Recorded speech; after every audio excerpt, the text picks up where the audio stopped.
Igor Stravinsky once remarked, "The more constraints one imposes, the more one frees oneself, and the arbitrariness of the constraint serves only to obtain precision of execution." Stravinsky was known as one who would push the boundaries of tolerance for the listener of music in his time, so it is somewhat surprising to hear him say something like that. But when you think about it, it makes sense. But only if freedom is understood as the absence of limits.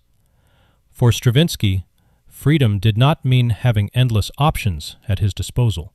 Quite the contrary. Freedom was the capacity to act meaningfully within a defined field. Stravinsky was not merely offering a clever aphorism about creativity. He was describing a practical discipline of artistic work. The composer does not become more creative by standing before infinite possibility. He becomes more creative when he establishes and sticks to boundaries.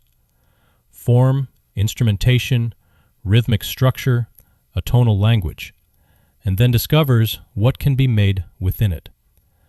The constraint sharpens the act of creation. It removes ambiguity and forces decision. This runs contrary to one of the modern fantasy about creativity, namely that the creative person is most alive when he is most unrestricted. This idea is not without its romantic appeal. We imagine the writer, composer, entrepreneur, or performer as someone who breaks free from all forms and simply produces out of pure inward force. But alas, that's a mere fantasy. It is not aligned with reality. Creativity does require a certain independence of mind, perhaps even a bit of rebellion against what is popular.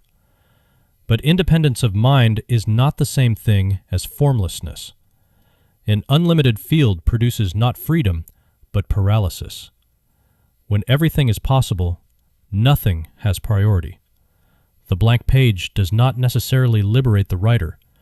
More often, it exposes him to the burden of infinite choice. This is why serious creative work nearly always begins with some kind of narrowing. A writer chooses a subject. A composer chooses an ensemble. A researcher chooses a question. A business chooses a niche market.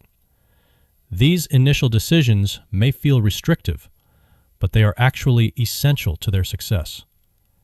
Until the field is narrowed, the imagination has no object to engage. It can hover indefinitely in the realm of possibility, mistaking potential for progress. The point is not that every limitation is good. Some constraints are suffocating. Others are imposed by cowardice, bureaucracy, financial necessity, fear of risk or success, or pure laziness. There are limits that diminish the work because they arise from a refusal to confront the real demand of the task. But here we're speaking of a different kind of constraint. This constraint is not a cage. It is an instrument. The mind can stop wandering through abstractions and begin the real work with real potential. Music makes this especially clear. A composer who chooses to write for solo trumpet is immediately confronted with limits, range, tone, dynamics, and the physical realities of the instrument. And, as an active trumpeter myself, I will tell you there are plenty of composers who are not the least bit familiar with those limitations, often with hilarious results. The same principle applies outside the arts. Academic writing, for example, depends heavily on constraint. The word count maximum is more difficult to achieve than any minimum the professor may expect. The dissertation is not improved by being about everything. Its strength lies in narrowing its object of inquiry.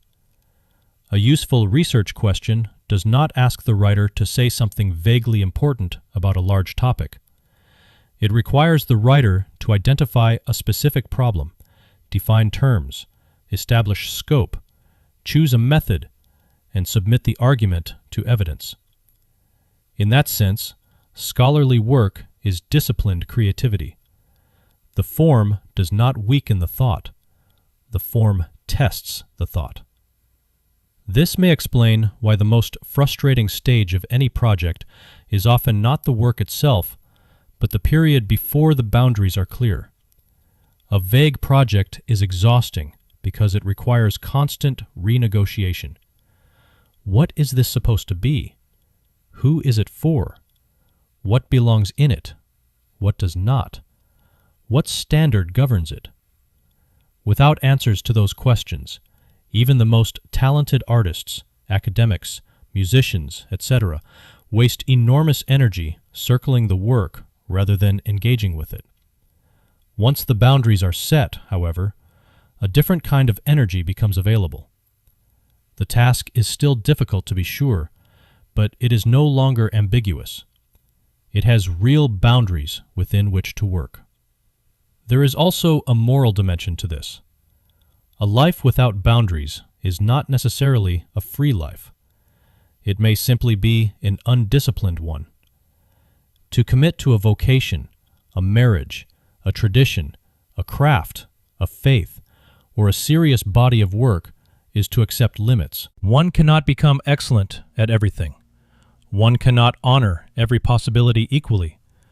One cannot build a coherent life while remaining indefinitely available to every competing impulse. Choice always involves renunciation. To choose one path is to leave others untraveled. That loss is real, but it is also the condition of depth. Modern culture often resists this because it tends to confuse openness with vitality.